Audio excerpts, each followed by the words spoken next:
Днес сме в Ракитово, въпреки дъждовния ден, неспирния дъжд, нищо не може да ни спре да се видиме с нашите хора тук. Случайно се засякахме с Леля Кате, което ни подкрепя от години. Лелю Кате, благодаря ти си била публицист, писател, работила си в местните медии и телевизии. Кажи за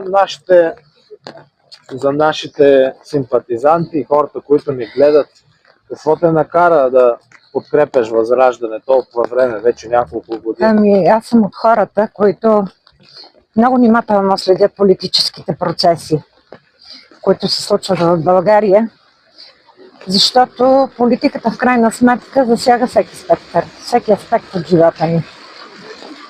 И от цялата парламентарна палитра се оказва, че това, което аз искам, като гражданин, в най-голяма степен съвпада с това, което Възраждане предлага.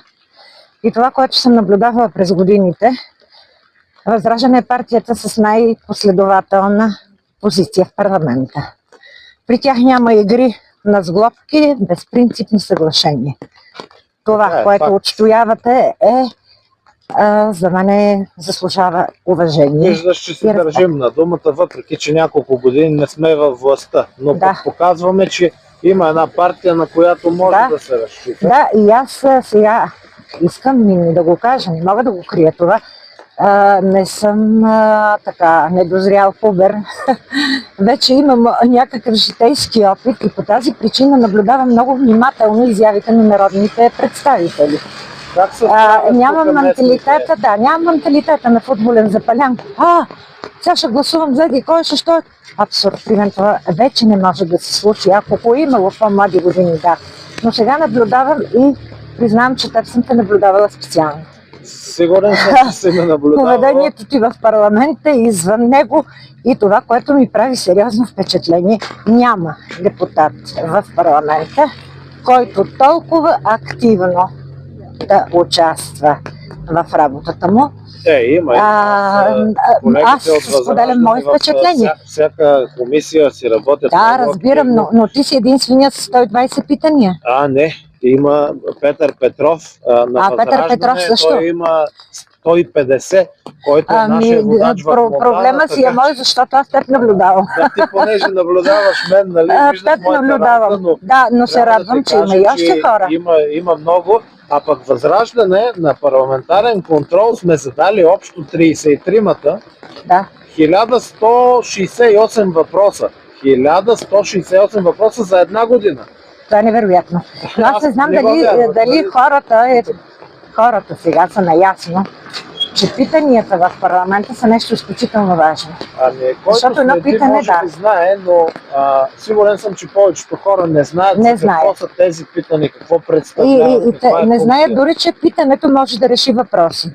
Както тук в Пазарджик много въпроси решихме точно след мои питания на парламентарен контрол. Примерно, Мармаладения завой към Панагюрище или пътя Стрелча. Гледа ли, че го асфалтираха? Да.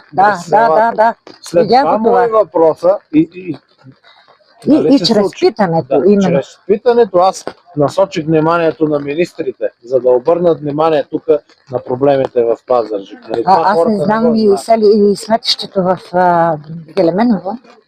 Сметището в Пещера го затворихме след наш сигнал и ходихме с РИОСВ тогава, заедно го затворихме, обгазяваше цяла Пещера, помниш? Мисълта ми беше друга, че така избирателите в по-голямата си част, вярно е, че те намразиха телевизиите, защото по телевизиите, освен откровени лъжи в повечето... пропаганда, манипулации, не се случват. Видяхте ли Костадинов как му изгоря цялото време при Лора Крумова? Човека не можа да си каже програмата на Възраждане, тя се наяждаше с глупост. Но точно докато беше при Лора Крумова, аз забелязах нещо, което мен много, много дълбоко ме развълнува и ще ви кажа какво е то. В края на разговора, когато Крумова го пита дали има нещо да каже още като последна реплика, свързана с проекта, свързана с изборите, Костадинов абсолютно спонтанно, това нямаше как да се режисира.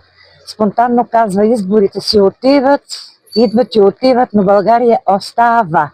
За мен това Да, беше това беше една много спонтанна проява на искреност, която никога не съм чула от други лидери на партии, или ако са казвали нещо подобно, то е предварително било режисирано на 100%. Това е възраждане. И няма как да вярвам на такива постановки. Докато при Костадинов забелязах тази искреност и това някакси още повече ме мобилизира сега да помагам с каквото мога. Това е възраждане. Благодаря ви и на цялото ваше семейство. Благодаря ви за подкрепата. Благодаря и аз.